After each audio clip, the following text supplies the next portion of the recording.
हमारी असेंबलीज के जो विशिष्टताएं हैं इसके विषय में पिछले 3-4 दिन से अध्ययन करते आ रहे हैं। आज हम उस विषय को आगे जारी रखेंगे और हमने कलीसियाओं के इतिहास के बारे में देखा। हमने शुरुआती दौर के बारे में हमने संक्षिप्त रूप में चर्चा किया, पर हमारा मूल शिक्षा का मायना है क्या क्या हम मानते हैं, किस लिए मानते हैं। हमने पहले मोटे तौर पर देख लिया, ये सब पवित्र शास्त्र के आधार पर होना चाहिए। उस बात को ही हम जारी रखेंगे। आइए हम अपने लेसन में आगे जारी रखते हैं। मैं स्क्रीन में जाऊंगा।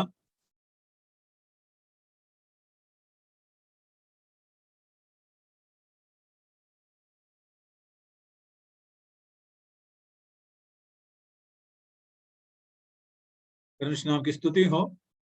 हम पिछले दिन ये देखना शुरू कर दिया था, जो ब्रदरन नाम से जाने जाते हैं वे गैर नामदारी और गैर सांप्रदायिक है। अब इन पर हमने चर्चा किया था। हम किसी के कोई धर्माध्यक्षों के या उस प्रकार के केंद्रीय शासन के अधीन नहीं है, परंतु सिर्फ प्रभु यीशु मसीह से और वही हमारा शीर्ष है। और हम सांप्रदायिक भी नहीं है, क्योंकि हम कोई कट्टरवादी नहीं है।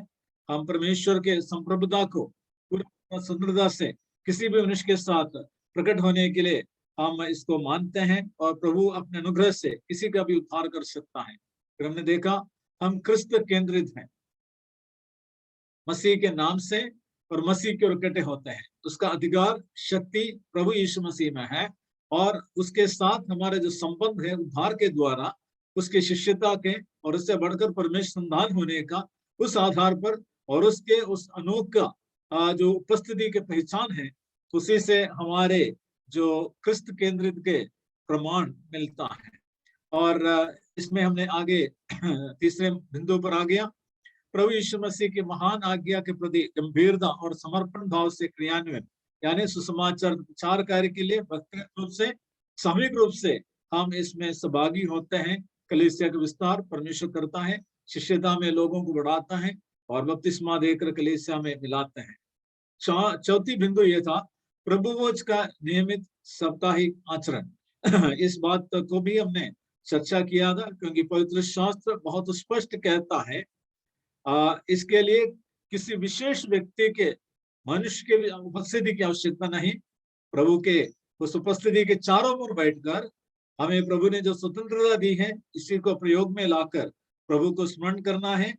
ये कार्य भी आप लोगों ने विस्तार से उस मूल सिद्धांतों पर सीख लिया होगा। तो हम प्रभुभोज का नियमित साप्ताहिक आचरण करते हैं। शुरुआत में प्रेरितों ने रोज करता था, परंतु 20 अध्याय में हम पढ़ते प्रेरितों के काम में सप्ताह के पहले दिन जब चेले रोटी तोड़ने के लिए इकट्ठे हुए, इसका क्रम हम उस प्रकार देखते हैं। कुरिन्थ की कलीसिया भी उसी प्रकार इकट्ठे हो रहे थे, विशेष करके सप्ताह के पहले दिन के बारे में इनको सूचना दी। ये सब हमें सिखाते हैं कि उसी दिन वे इस प्रकार इकट्ठे होते थे, वो भी प्रभु की ओर से मिली शिक्षा को मानने के लिए। हम आगे 5वें बिंदु पर जाते हैं। यह है, इसमें 2 भाग हैं।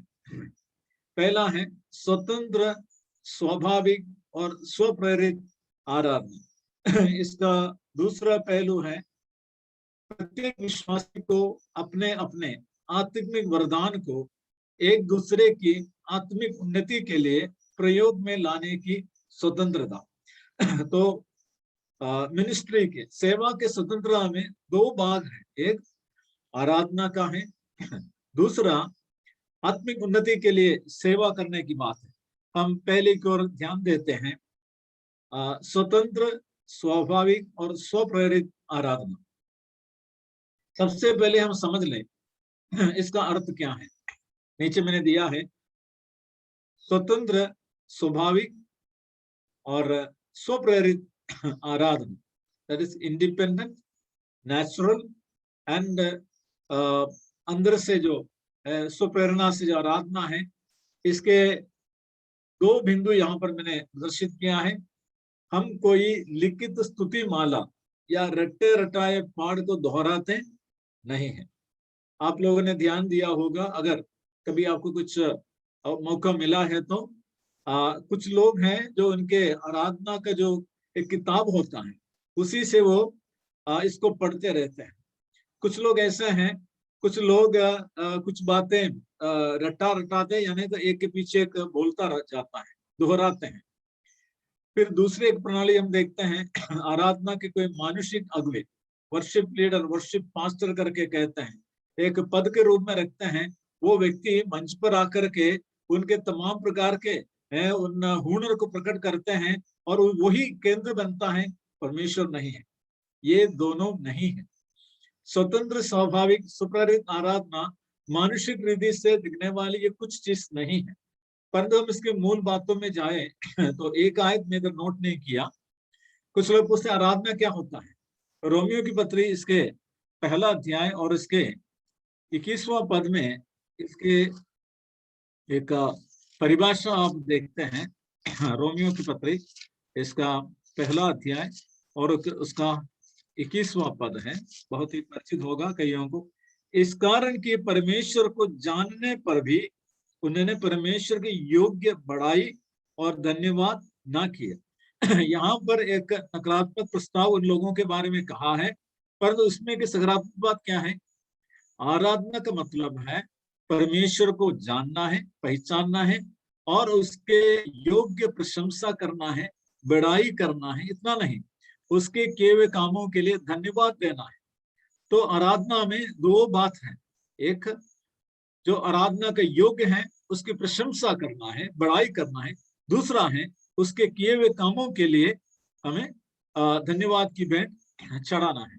और प्रभु यीशु मसीह ने अपने सेवा आरंभ करते हुए सामरी स्त्री से जब बात की, यूहन्ना 4 के 23 और 24 आज हमारे लिए मानक है। वो क्या है हम सब जानते हैं।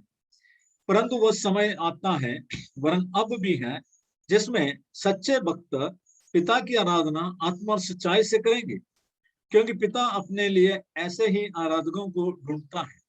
परमेश्वर आत्मा है और अवश्य है कि उसकी आराधना करने वाले आत्मा और सच्चाई से आराधना करें। इसमें आराधक के योगदान और आराधना के योग्य व्यक्ति की मांग को देखते हैं। परमेश्वर क्या मांगते हैं, हम सच्चाई और आत्मा में उसकी आराधना करें, क्योंकि वो आत्मा है। इसमें ये सच्चाई का मतलब हमारे व्यक्तिगत जीवन के उस पारदर्शिता है। दूसरा है आत्मा। आत्मा से मतलब परमेश्वर के आत्मा के परिपूर्णता में नियंत्रण में रहकर परमेश्वर से मेल रखते हुए हमें परमेश्वर की स्तुति, महिमा, आराधना करना, यही परमेश्वर के लिए योग्य है। सो बाहरी कुछ चीजों नहीं, हमारे शब्दों का जो इस्तेमाल करते हैं इसके मनोहरता नहीं, परंतु हमारे हृदय, हमारे जीवन की अवस्था और परमेश्वर से हमारे संबंध को मतलब होता है। इसको क्यों महत्व देना है, हमें कौन से पद पर रखा है। पहला पत्रस 2:9 क्या कहते हैं, हमें राजपदधारी याजकों के समाज में लाया है। कैसे राजपदधारी याजक हम बन गए हैं, जबकि इसराइलियों को भी इतने महान सेवकाई वहां पर देते हुए भी उस प्रकार का शब्द इस्तेमाल नहीं किया, परंतु हमारे लिए यहाँ पर ऐसा शब्द इस्तेमाल किया है। पर तुम एक चुना हुआ वंश और राजप्रदारी याजकों का समाज और पवित्र लोग और परमेश्वर की निज प्रजा हो, इसलिए कि जिसने तुम्हें अंधकार में से अपनी अद्भुत ज्योति में बुलाया है उसके गुण प्रकट करो। महाधिराजा परमेश्वर ने हमें अपने पुत्र के राज्य में प्रवेश कराया है। तुलसियों की पत्री 1:12 से 14 यही प्रकट करता है। अंधकार के वश से, उस साम्राज्य से छुड़ाकर अपने पुत्र के ज्योति के राज्य में हमें प्रवेश कराया। उसके लिए हमें धन्यवादी भी रहना है, उसके गुणगान भी करना है। और इब्रानियों 13:15 क्या कहते हैं, कोटों के द्वारा स्तुति रूपी बलिदान चढ़ाना है जो परमेश्वर के लिए ग्राही। सुप्रियो, एक स्वतंत्र, स्वाभाविक और सुप्रेरित आराधना ये सिर्फ एक सप्ताह के पहले दिन की बात नहीं है, हमें उसके लिए चुना है, ठहराया है। ये हमारे जीवन का तरीका होना चाहिए। आराधना के विषय में बहुत कुछ करने का है, परंतु मैं यहाँ पर इस बात को विराम डालता हूँ। यह हमारे जीवन की एक शैली होने की आवश्यकता है। जो कुछ हम करते हैं मसीह के नाम से करें, परमेश्वर की महिमा के लिए करें, ताकि ये सब परमेश्वर के लिए ग्रहण योग्य हो जाए, हमारे जीवन शैली बदल जाए, पवित्र आत्मा का नियंत्रण में रह करके कार्य करें। और ये सिर्फ कुछ ही समय के लिए नहीं, पर हमारा जीवन ही इसी के लिए परमेश्वर ने चुना है, ठहरा है, अलग किया है कि हम उसके राजपदधारी याजकों का समाज है। हमारे जीवन भी इसका नमूना होना चाहिए। और इसलिए इस प्रकार के जब इकट्ठे होते हैं, कोई लिखित स्तुतिमाला नहीं है, कोई रट्टे रटाए पाठ को दोहराते नहीं है, कोई विशेष व्यक्ति खड़े होकर इसका अगुवाई इस प्रकार नहीं करते हैं, परंतु जब भी उपस्थित हैं तो परमेश्वर के आत्मा के अगुवाई के अनुसार, जैसे किसी को वचन है, किसी को गीत है, किसी को धन्यवाद की भेंट चढ़ाना है, किसी को शास्त्र पढ़ करके मनन करना है, इन सारी चीजों के द्वारा परमेश्वर स्तुति महिमा होनी चाहिए, होता है। इसी क्रम को ही हम बड़े सरलता से और सभ्यता शालीनता के साथ इस्तेमाल करते हैं। और दूसरा है, इसका दूसरा पहलू है, प्रत्येक विश्वासी को अपने अपने आत्मिक वरदान को एक दूसरे की आत्मिक उन्नति के लिए प्रयोग में लाने की स्वतंत्रता है। तो यहाँ पर आत्मिक सेवकाई की बात, मिनिस्ट्रेशन, हमें अलग अलग वरदान दिया है। हम मसीह के शरीर के अलग अलग अंग हैं, एक एक अंग को इसके आत्मिक सेवा है, उसी को पहले हम जाने और इसी का हम प्रयोग में लाए ताकि सबका प्रयोजन की बात हो जाए। यहाँ पर रोमियो की पत्री 12 के 3 से 8 में विशेष करके वो जिक्र आप देखेंगे, हम में से सबको कुछ ना कुछ वरदान मिला है और इसी से हमें एक दूसरे की सेवा करना अवश्य है। और 12 के 7 और 14 के 26 से हम पढ़ते हैं कि ये आत्मिक लाभ और उन्नति पहुंचाने के लिए करना चाहिए। और पतरस के 4 अध्याय में, पहला पतरस 4 में उस भंडारीपन को देखते हैं और बड़े गंभीरता और भय के साथ करने की बात आ जाती है। पर एक बात समझना है, पहले हम समझे कि वरदानों की प्रोक्त सूची में से भविष्यवाणी, प्रकाश और अन्य अन्य भाषा अब विद्यमान नहीं है और मौजूदा वरदानों के प्रयोग में निम्न मानकों का पालन करें। स्वतंत्रता का मतलब अपनी मर्जी में काम करना नहीं, पहले पहचाने क्या क्या हमारा वरदान है, उसमें ध्यान रखिए उस भविष्यवाणी जैसे प्रेरितों के समय में रहा, कलीसिया के प्रारंभिक दशा में रहे, वो नहीं है। वो भविष्यवाणी और जो प्रकाश है दोनों एक जैसा है। भविष्यवाणी का मतलब है परमेश्वर अपने भक्तों के द्वारा पवित्र आत्मा में उभारे जाकर संदेश को सुनाता है, परमेश्वर अपने मनसा को प्रकट करता है। प्रकाश का मतलब कुछ और है, प्रकाश का मूल भाषा में अपोकलिप्सिस है। इसका अर्थ है परमेश्वर ने अपनी संपूर्णता में कुछ बातों को उसने गुप्त रखा था, परंतु समय उसको पर्दा हटा करके प्रकट कर लिया, इसको कहते हैं प्रकाश। अब ये दोनों की आवश्यकता नहीं है, भविष्यवाणी के भी नहीं है, प्रकाश के भी नहीं है। हम आगे भी इस बात को देखेंगे क्योंकि पवित्र शास्त्र का लेख पूरा हो गया है, हमारे पास ये लिखित रूप में आ गया है, संपूर्ण पवित्र शास्त्र आ गया है। अब ये दोनों प्रकटीकरण की आवश्यकता नहीं है, नए सिरे के उस प्रकाश को और भविष्यवाणी की आवश्यकता नहीं है। और जैसे पहला कुरिन्थियों 13 के 10 में है, भाषाएं हैं तो वो जाती रहेगी जब संपूर्ण आएगा, अब अन्य अन्य भाषा की भी आवश्यकता नहीं है। सो इन चीजों को हमें ध्यान रखना है। परंतु मौजूदा कितने और वरदान हैं, बहुत बड़े लिस्ट हम देखते हैं, 15-16 वरदान हमारे पास उपलब्ध है।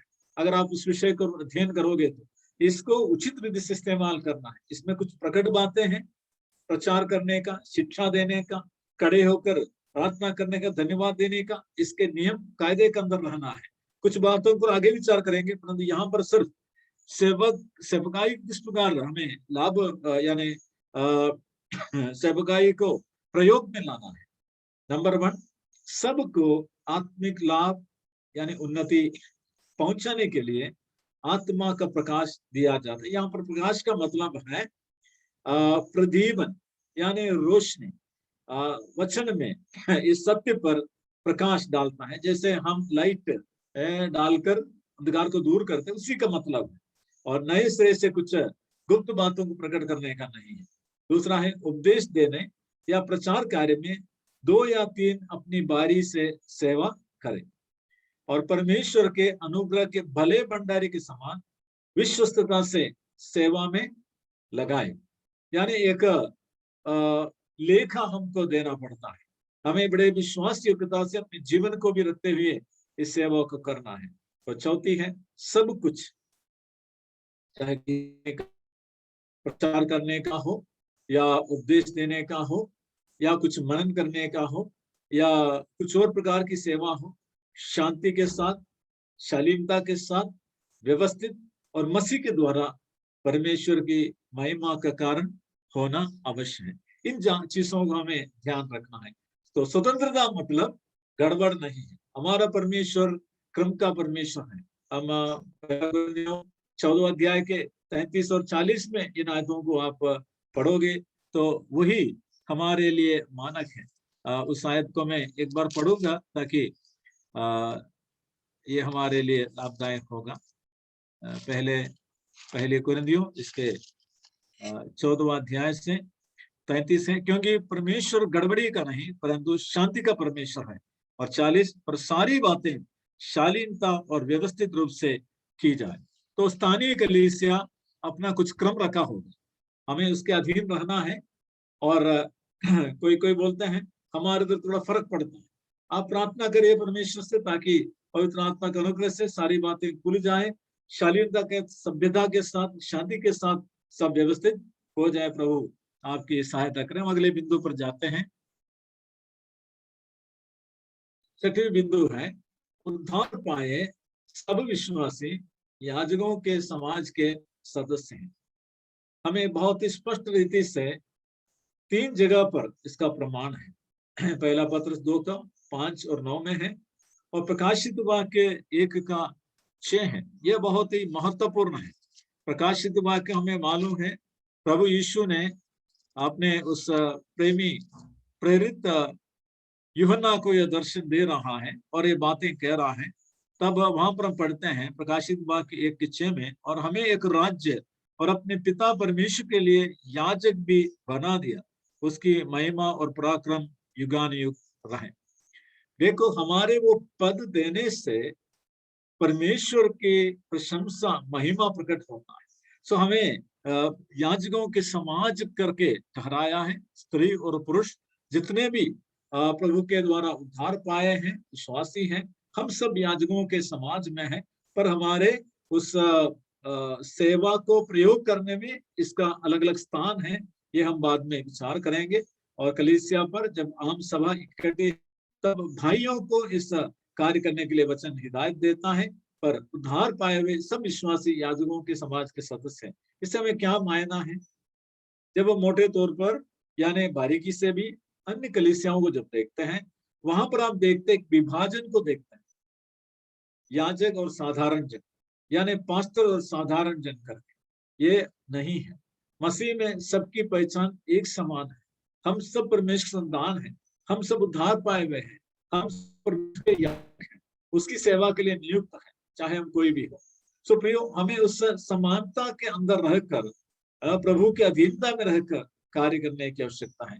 सो उद्धार पाए सब विश्वासी याजकों के समाज के सदस्य हैं, और हमें एक दूसरे के साथ सम्मान के साथ और आदर के साथ व्यवहार करने की आवश्यकता है। हमारे बीच में उस प्रकार का विभाजन नहीं है जिस प्रकार अन्य कलीसियाओं में देखने को मिलते हैं। और 7वां है सिद्धांतों का सत्य पवित्र शास्त्र से ही परखा जाता है, यानी सब पवित्र शास्त्र पर आधारित। हम जिन सिद्धांतों को पकड़े रहते हैं वे सब पवित्र शास्त्र में प्रकट कर दिया सत्य सिद्धांत है, टीचिंग्स है, शिक्षा है, उपदेश है। उसका स्रोत परमेश्वर है, उसका माध्यम परमेश्वर के आत्मा के प्रेरणा से इसको लिखने के लिए इस्तेमाल किए परमेश्वर के भक्त लोग हैं।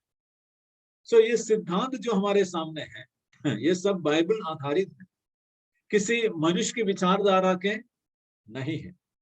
हम इसके महत्व को कुछ आयतों में देखते हैं। मत्ती 28 के 20 के शुरुआती उस प्रस्ताव को देखिए। खुद प्रभु यीशु मसीह का वचन है। उसने क्या कहा अपने चेलों को? वो महान आज्ञा देते हुए और उन्हें सब बातें जो मैंने तुम्हें आज्ञा दी मानना सिखाओ। This is our mandate. हमारा अधिकार क्या है? जो बातें मैंने यानी प्रभु ने सिखाया, सिखाने की आज्ञा दी, उसको मानने को सिखाओ। सो करिकुलम हमारे पास है, पाठ्यक्रम हमारे पास है। क्या सिखाना है? यीशु मसीह की शिक्षा को पहुंचाना है। तो यीशु मसीह की शिक्षा का मतलब, जब प्रभु यीशु मसीह कहते हैं व्यवस्था में, नबियों में और वचन में मेरे विषय में लिखा है, तो हम सिर्फ कुछ सुसमाचारों के अंदर लिखा हुआ वचन को लेकर समाप्त नहीं कर सकते हैं। शुरू से लेकर अंत तक जो कड़ी शिक्षा हमको दिया गया है, यानी स्वास्थ्यकारी शिक्षा दी गई है, सभी को हमें अपनाना है। और कलीसिया, ये वचन बाइबल में कड़ी शिक्षा ही मिलती है, मनुष्यों के सिद्धांत नहीं है। सो यीशु मसीह का वचन ध्यान रखिए, जो उसने आज्ञा दी है उन्हें मानने को सिखाओ। और यीशु मसीह स्वयं अपने उपदेश के बारे में क्या कहा, हम यूहन्ना सुसमाचार 7 अध्याय के 16 को पढ़ते हैं। यूहन्ना 7 का 16। यीशु ने उन्हें उत्तर दिया, मेरा उपदेश मेरा नहीं, परंतु मेरे भेजने वाले का है।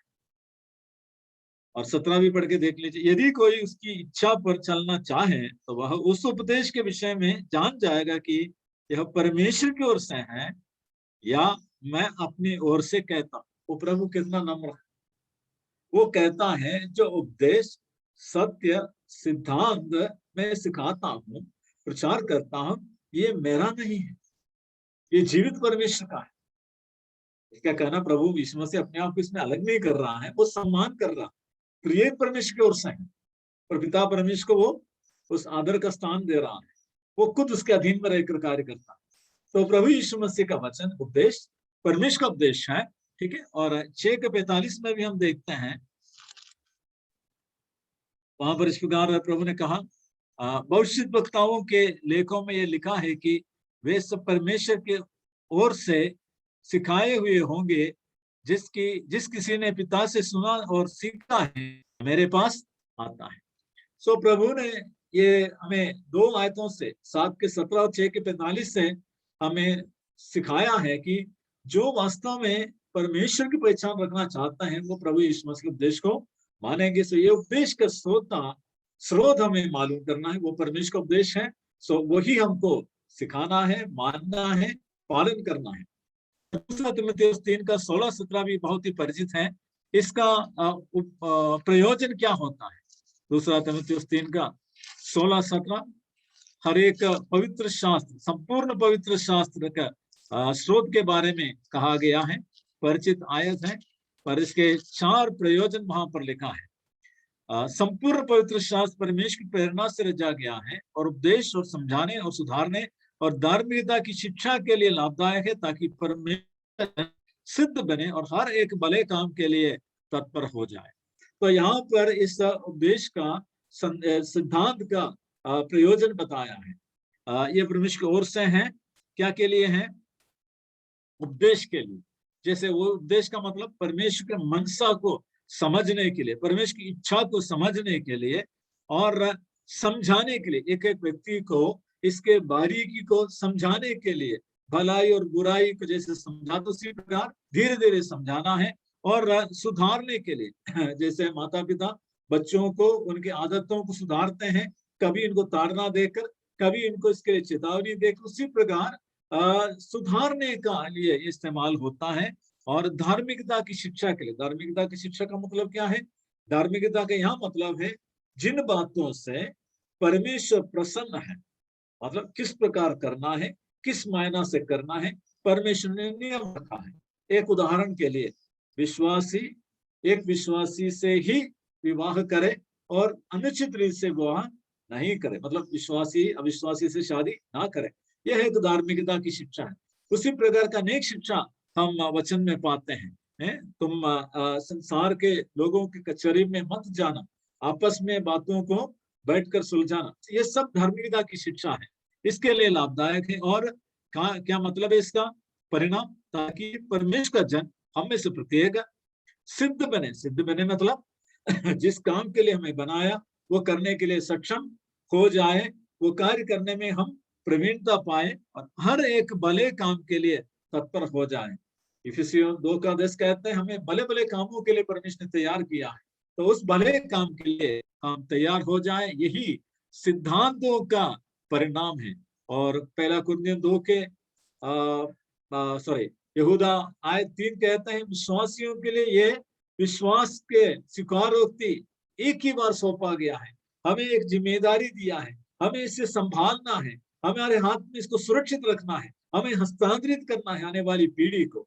तो ये हमारे लिए एक भंडारीपन है, बड़ी जिम्मेदारी का काम है।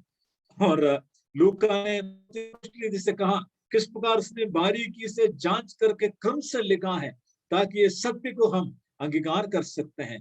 पहला कुरिन्थियों 2 का 12-13 कहते हैं, आत्मिक बातों को आत्मिक बातों से मिला मिला कर जांच कर। एक सिद्धांत एक आयत से पूरा नहीं होता है, इसके हर प्रकार के पहलू को बाइबल ही प्रकट करता है, उसी से मिला मिला कर हम सीखते हैं। 11 का 23 कहते हैं, और उस कहते हैं, मुझे प्रभु से ये मिली। प्रभु का वो स्रोत के प्रमाण होना अनिवार्य है।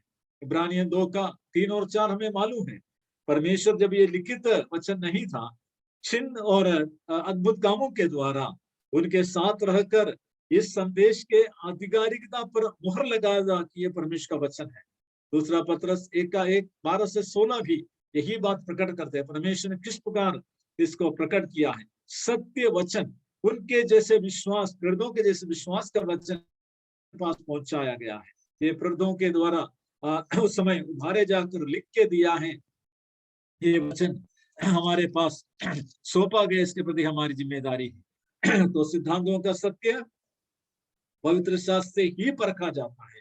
यीशु का उपदेश पिता परमेश्वर का उपदेश है, प्रेरितों के द्वारा हमें सौंपा गया। इसमें बहुत लंबी चौड़ी विषय है, बाइबल के सारे सिद्धांत, ईश्वर मीमांसा, त्रिएकत्व, क्रिस्टोलॉजी और न्यूमेथोलॉजी, पवित्र आत्मा शास्त्र, क्रिस्त शास्त्र, शास्त्र, उद्धार शास्त्र, पाप शास्त्र, भविष्य शास्त्र, सब कुछ इसके अंदर आता है। ये सब पवित्र शास्त्र के आधार पर परखे जाकर हमें पकड़े रहना है, और सिद्धता में हम चलने के लिए ये हमें शिक्षा देता है। आज के हम यहाँ पर समाप्त करते हैं।